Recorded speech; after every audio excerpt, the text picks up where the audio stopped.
Rec League Podcast. Tell your friends, tell your neighbors, tell your family, tell your haters. Available on Podbean, Google Podcasts, Apple Podcasts, Radio Public, Good Pods, Pocket Casts, and Breaker. At Rec League Podcast on Facebook, YouTube, Instagram. At Rec League Pod on Twitter. Episode 175. Coming soon. Yo, whether you watching this from Facebook, Twitter, click the link in my Instagram or YouTube itself. What up, world? I just saw Avatar, Fire and Ash. It is the third entry in the Avatar franchise. And it stars Sam Worthington, Zoe Saldana, Britton Dalton, Jack Champion, Cliff Curtis,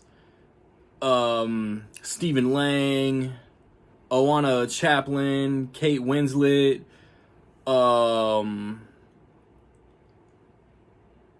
Matt Gerald, and Joel David Moore, CCH Pounder, Dilip Rio. It is directed by James Cameron, who, normies got to know who James Cameron is, right, bro? The Terminator, Aliens, The Abyss, Terminator 2, Judgment Day, True Lies, Titanic, Avatar, The Way of Water, and here we are. This feels like it's shortly after The Way of Water. Jake Sully, and the family, they are with the Water Tribe, Cliff Curtis, Kate Winslet. A lot of resentment, a lot of recovery from what happened in that movie. But Quaritch isn't stopping. There is an Ash Tribe who are antagonistic Na'vi. They are terrorizing, and we're just trying to survive. I want to get the negative out the way first, because to me, all three of these movies kind of feel like they're the exact same thing, story-wise. There is the human, the Caucasian human, discovering new things that they think that they can just take and are entitled to and destroy and use for personal and financial gain, despite the people who already own this shit, the beings, the life forms who already own this shit, who are native to this shit. And there's back and forth, there's dispute, there's drama. And then there's a big battle at the end. All three of these movies. And it was like, these two movies, it's the whale DNA, right? First movie, it was just the land in general, wasn't it?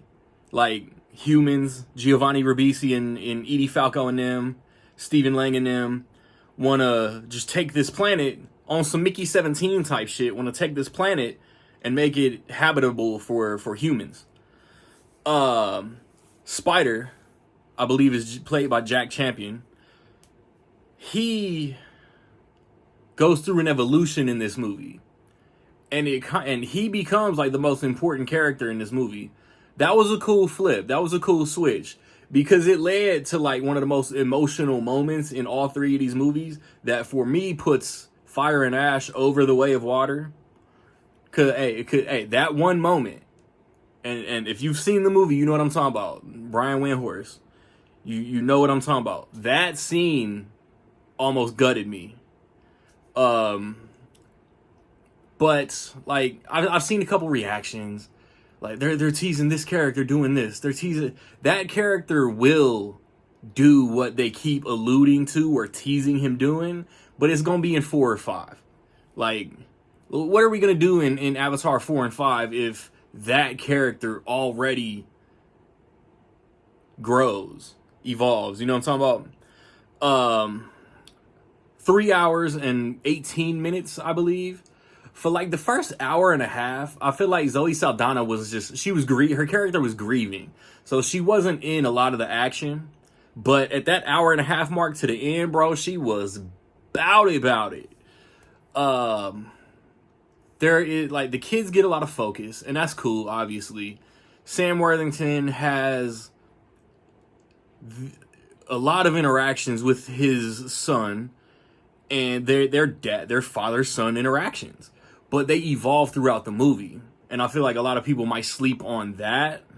But that's a good dynamic from scene 1 to end credits. That's a great dynamic. The Quaritch, the Stephen Lang character, and Jake Sully, Sam Worthington, they basically have like this Spider-Man, Green Goblin, Batman, Joker. Like, it's the hero villain. Like, it's to a point that we don't have one without the other, and their scenes together are so good. The Ash people,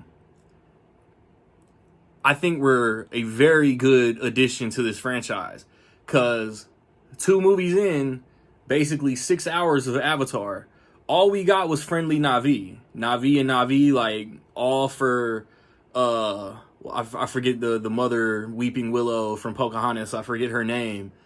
Sigourney Weaver was like, that was her, like, best friend in this movie. But what I'm talking about is the Na'vi that survived the first movie went to the Cliff Curtis tribe, and they welcomed them. They was boys, they was family. They welcomed them.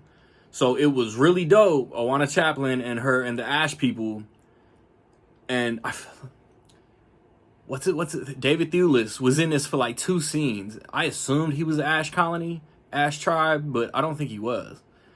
And he had a different look compared to every other Na'vi too.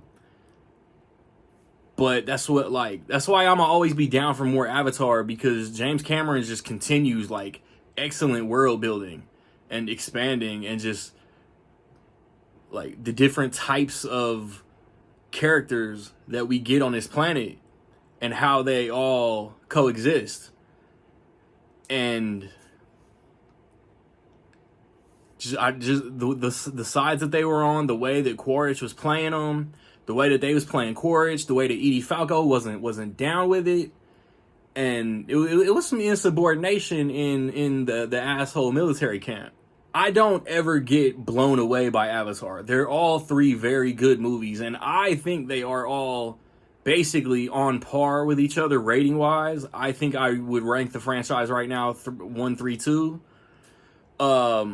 Visually, you're not going to get a better movie. If an Avatar movie comes out 2025, 2022, 2009, there is not a better looking movie.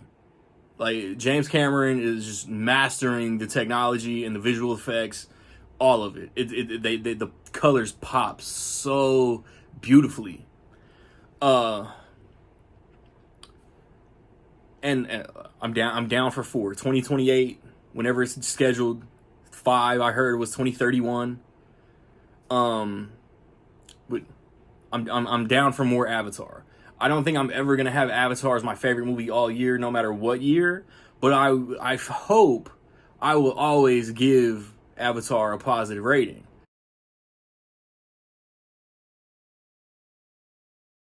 So with all that being said, I will say that in my opinion, Avatar Fire and Ash was dope. Have you seen Avatar Fire and Ash, man? What you think? Positive, negative, somewhere in between? Let me know. I just put up a review for The Housemaid.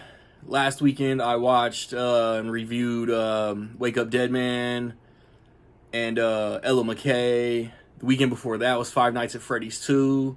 Right around the corner I got a SpongeBob review. Search for SquarePants. Regular podcasts. Topic is still up in the air, but there are multiple Rec League podcasts coming over the next couple weeks, and we might play the Cinephile card game.